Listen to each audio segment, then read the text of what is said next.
Epizodi I 21 I sezonit 3 të podcastit Flasim ka një surprizë.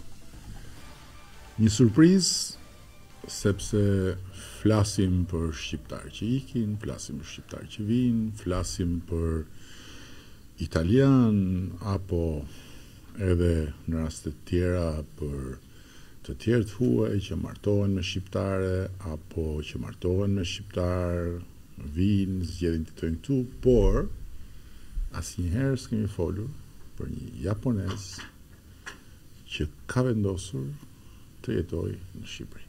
Dhe jo një japonez do si do, por ambasadori I Japonisë në Shqipëri, I cili përthuajse 40 vjet ka punuar deri në nivelin e zëvendës presidentit të kompanisë famshme Mitsubishi, që duke mbyllur mandatin e tij të fundit në karrierë, vendos që të shkojë në Japoni dhe pastaj, pas pak muajsh, të rikthehet për të jetuar së bashku me shoqin në Shqipëri. Ambassador and dear friends, I am very, very humbled to have you here, not as Your Excellency, but as Mike, my friend, and as the youngest resident of Tirana. Thank you very much. I really appreciate your time, and I'm very honored to be invited to a podcast today. So I came back here on April 22nd after finishing my mandate as ambassadors last November with my wife, Nana. April 24. Oh, 22nd. 22nd. Ah, 22nd, yeah, 22nd. Yeah. So my wife is also very happy to be back here. We started new life in Albania. Now, I know because we have met, we have talked, and I know your love for the country, your big surprise about, wow, this country. Yeah.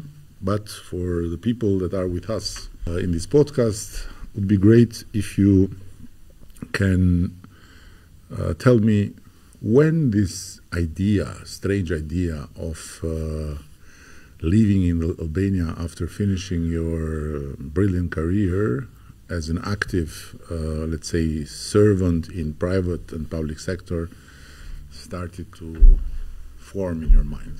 Oh yes, after finished my mandate end of last November.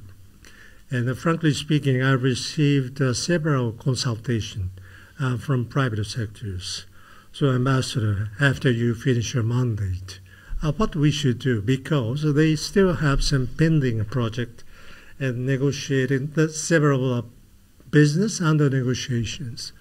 So of course I finished my job, and I can tell them, oh, sorry, I finished my, job, and it's up to you, and I'm ready to leave everything to you. But I think it's a little bit shame to give up, and I thought it's better to continue support them to achieve their initial target. So, of course, as the Prime Minister knows, I live, and my wife lives in Albania, and one idea yes, but this is better. This is very noble. But still, you are, let's say, you are a wealthy person because you have served in one of the biggest corporations in the world. You have been vice president, and then, of course, you had a good salary as a diplomat, ambassador. Yeah. And you could go back to Tokyo and help them from Tokyo. Yeah. But deciding to have a house here and to live here, it's a bit more complicated, no? Or let's say it's a bit more surprising. I see. Okay, from my career and experience, to watch that business way of proceeding a business way in Albania, that the remote support is not so much effective, frankly speaking. So I should stay here and have face-to-face meeting with Albanian business persons and to support the negotiation between Albanian business person and Japanese ones. Otherwise, that's very, very difficult. I understand. Yeah. So it's the way you work. I know you serious. You are not, if you do something, you are 100%, not 90%. But how much Albania played the role? Okay, the people, very good. But what, because, you know, life is, it goes on. So how much Albania influenced you to make this decision? Albania is a very beautiful country that is very popular among the world. And through my 3 years experience before, I thought I can spend much more time on usual life, which I cannot experience in Japan. Okay. For example? For example, that now I'm living in Jokai, Bole, and my surroundings are very, beautiful places. Still a lot of nature remained. And I can get organic homemade yogurt, fresh milk from neighborhood. So such life I cannot do in Japan. So you are exaggerating, no? Oh no. Because I'm not, because thanks to you, yeah. I visited Japan. Yeah. And you know how mesmerized I was. And among all the places, this is one that has just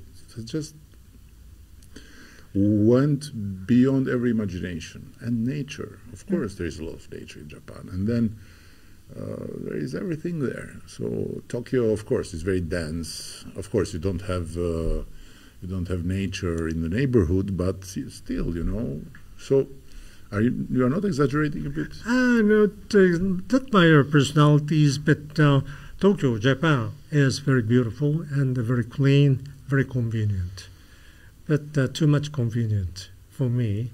So I believe I have some nostalgia to be back some 20 years, 30 years ago in Japan.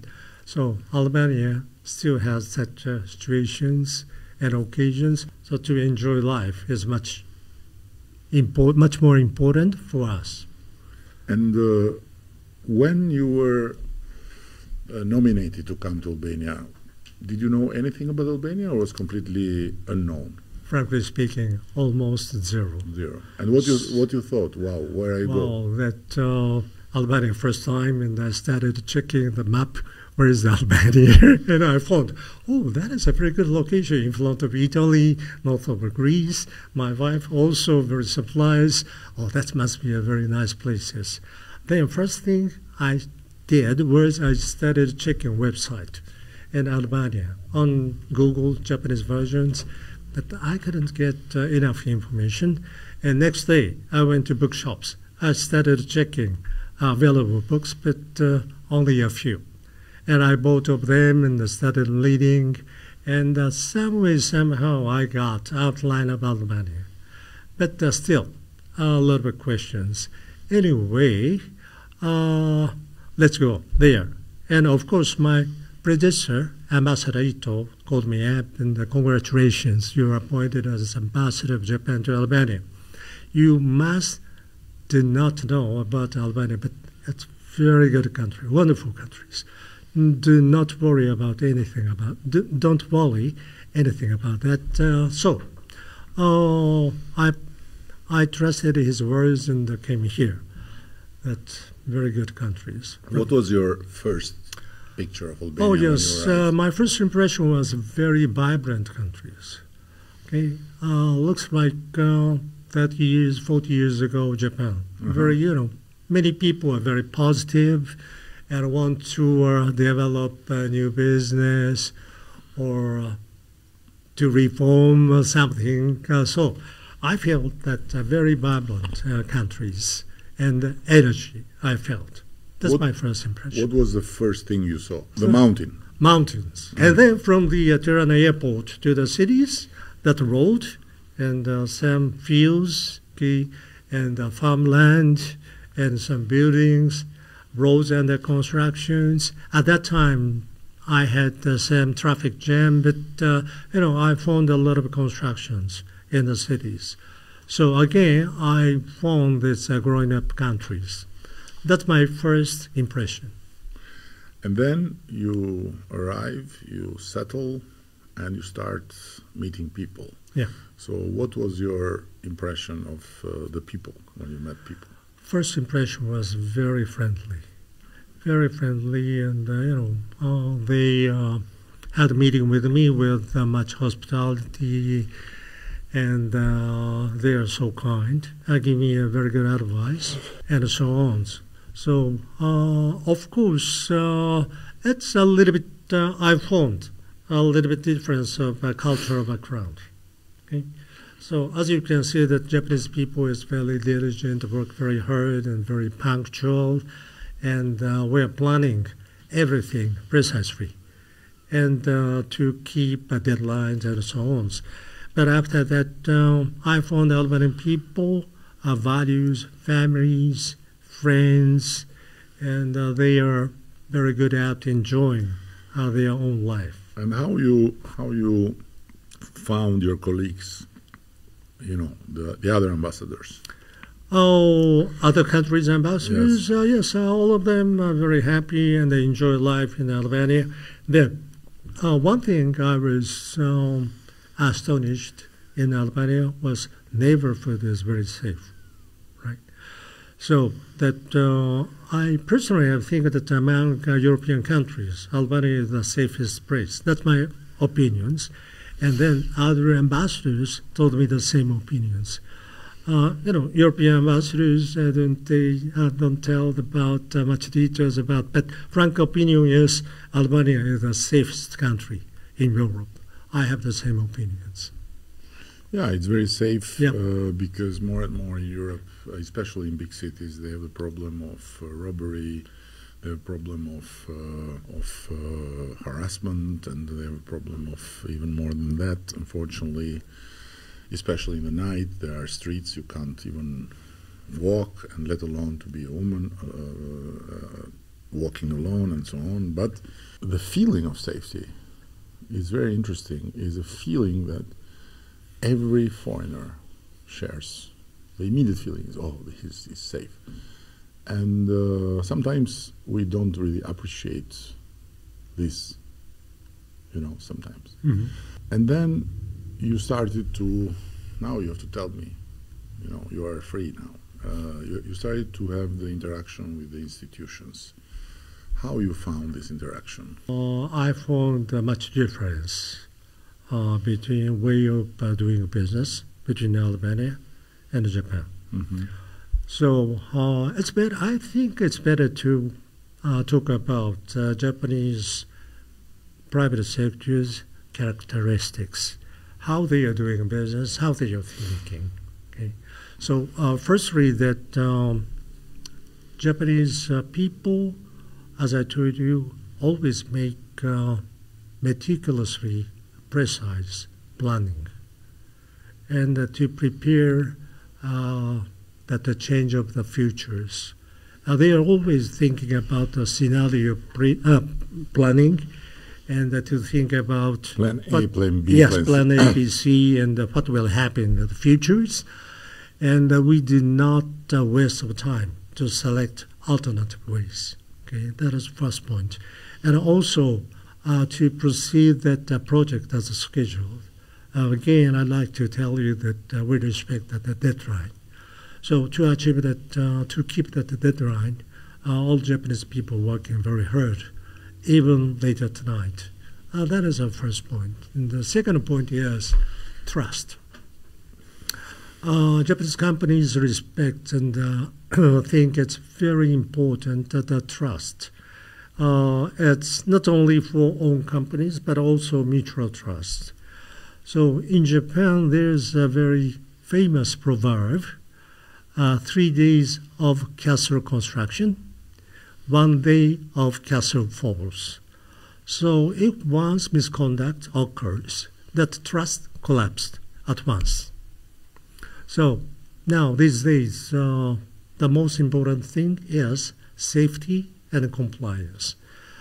For more details, when I joined to Mitsubishi Corporation, one of the largest trading and investment company, the cooperation among Mitsubishi groups in 1981.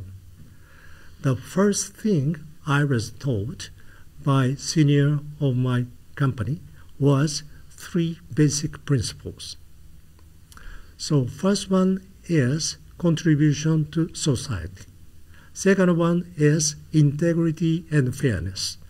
Third one is understanding through business. So 3 basic corporate principles that was set about 100 years ago by Mitsubishi Group's founder, Mr. Iwasaki. So I keep that 3 principles always in my mind while I was working in Mitsubishi. That is the basic principles. And next one is Japanese people think when they start some business, and they are always thinking their counterpart, business partners. So, for example, once they receive something, some request, all people are thinking very seriously what kind of contribution they can do to their business partners and what things would be helpful to their business partners. Very seriously. That's the reason why they respect smooth communications. So basically that the communication is not interrupted, usually. That is the next point. And last point would be teamwork. As you may know, that Japanese people is very good at teamwork. That background is agricultural background. Since old days, Japanese people work in one unit, village unit, village by village. So all people is farming some land together with their, families or something like that. If somebody is not cooperative, that family is always kicked out. So still, Japanese people is respecting teamwork, and each individual competence is not big, but overall, that the total competence makes larger. That is a secret point and a strong point of Japanese corporations. I remember, and this is one of my most shocking discoveries of the world, when we were in Japan, and I was told that when people go to work in their company or in their institution, them who arrive first with their car, park the car farther than the door, because they leave the place near the door to them who will come later, because the success of the company and the success of the institution depends on the work of everyone. And this was, and I wanted to ask you, if you go back to 30, 40, 50 years, when Japan started to take shape, what would be, in your opinion, the key, or what were the keys of success? So what you did in Japan that transformed Japan from a country that was poor, that had so many problems, in a country that shines in the world like a role model? That period was, I still was a kid, and before I was born. But at the end of World War II, that Japan was nothing. Everybody was, everything was gone and burnt out. So we should start from scratch. And Japan is a small country, and the disadvantage, no natural resources. So we should make something for export. But to achieve that target, we should import raw material. So that the basic business model is to import raw material, natural resources, process, add value, and export. Otherwise, we cannot survive. So all Japanese people understood that point. So should pay something to import, make something, add value, export to get revenue. So to achieve that target, everybody recognizes should work very hard. And this implied a very competitive education system, right? Exactly. So I recall my childhood. I went to a private kindergarten and primary schools. In my case, I went to a very good primary school. That primary school used to be for the children of Army and Navy officials. So in due course, the education is very strict disciplines, and the teaching method is very high levels. I had to study very hard, but of course I, took part of club activities. I played candles, but that is a very big influence in development of my character, I believe. So again, I like to tell you that as Prime Minister knows, Japanese educational systems is their teaching discipline, and not only at school but also at home. Discipline and solidarity. Yeah, exactly. I believe that is key success factors to get the solidarity of Japanese people to start from the scratch after World War II. All of them worked very hard, and to our... I remember when we were together to enter this temple, Yeah. and it was a long queue, Yes. very long queue. Yeah. Everyone was standing, quiet, or reading, or looking at. And I said to you, what would happen if we go faster? And and you said nothing. And I said, how nothing? We will go and they are waiting. You said nothing. Nobody will tell anything. I said, how possible? Anyhow, we did it in Albanian way. We went faster. Nobody.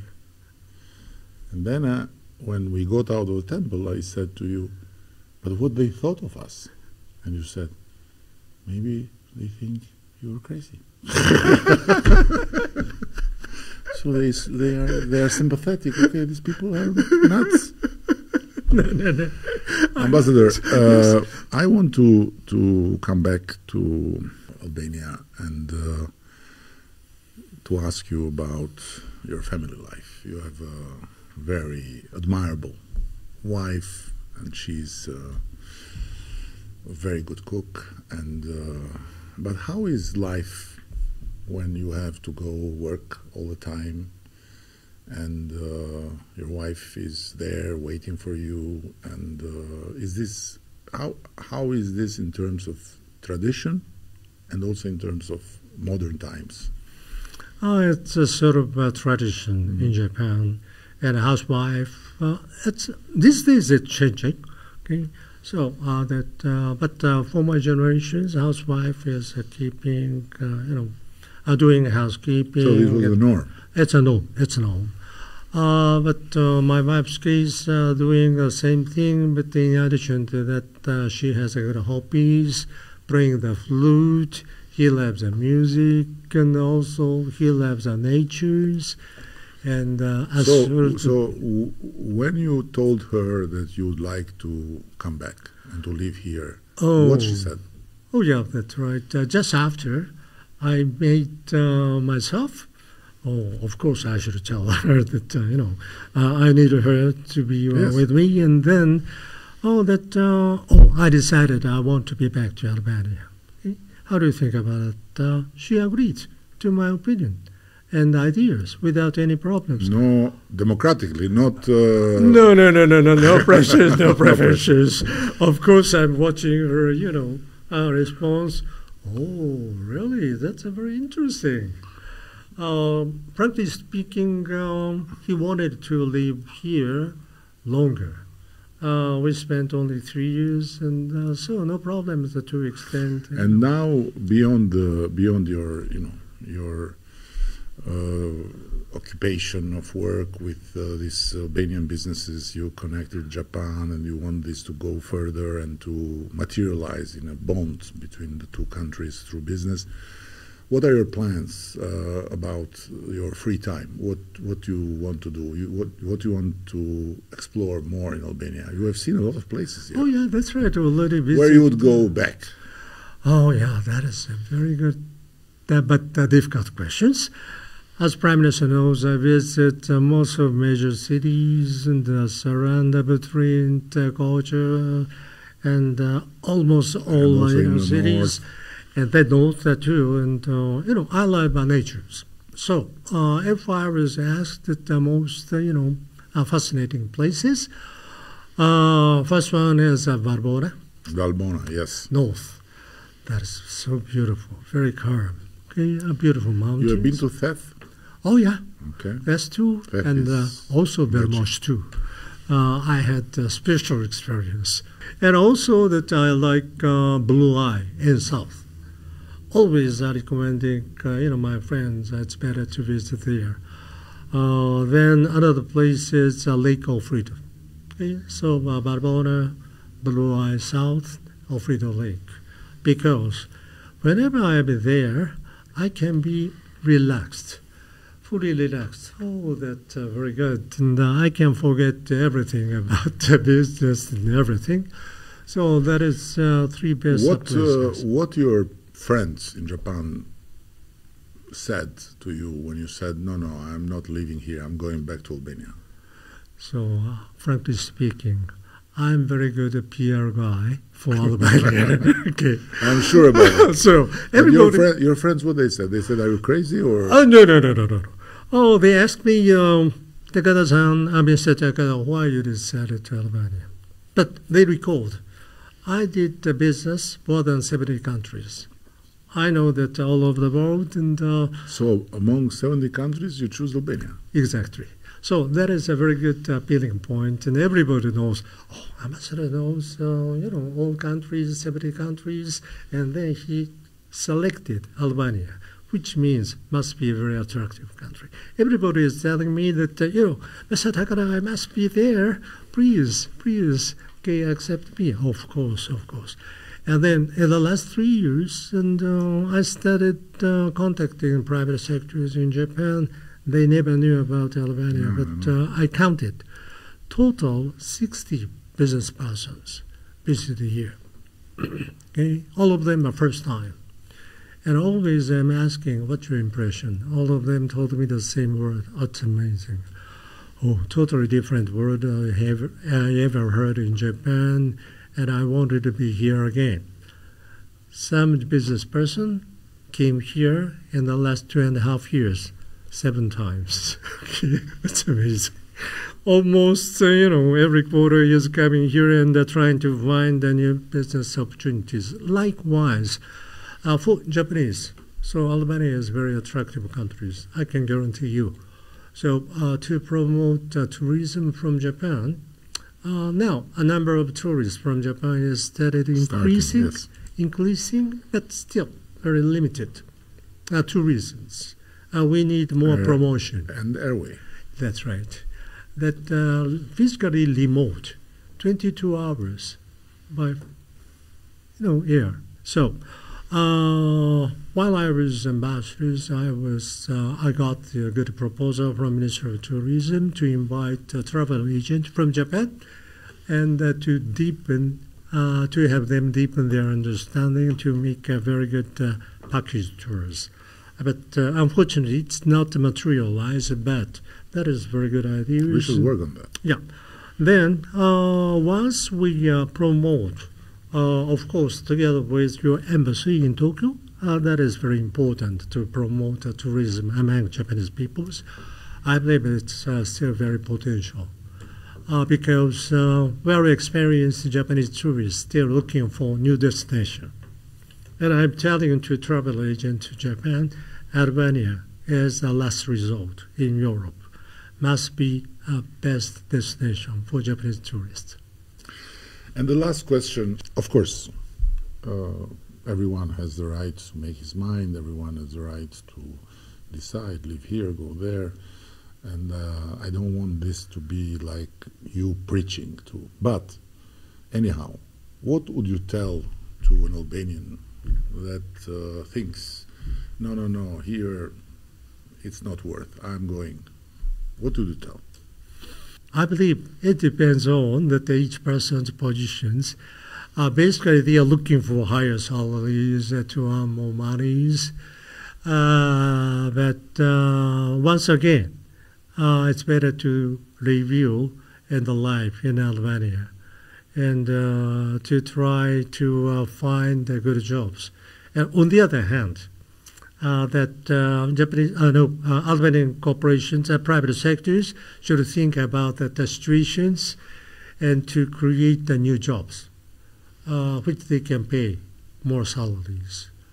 So I'm not sure that how much I can contribute to the sectors, but my basic idea is if I find good business opportunities collaborating with Japanese companies to make joint ventures in these countries, we may a good collaboration joint venture to add values. In that case, that joint venture pay good salaries to keep capable Albanian youngsters.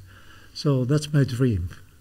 Thank you very much. That's my pleasure. Thank you very much, Prime Minister. You never stop dreaming, and this is what makes you be always young, always energetic, and be not just a good Japanese, but also a good Albanian. Thank you so much, Prime Minister. Ky ishte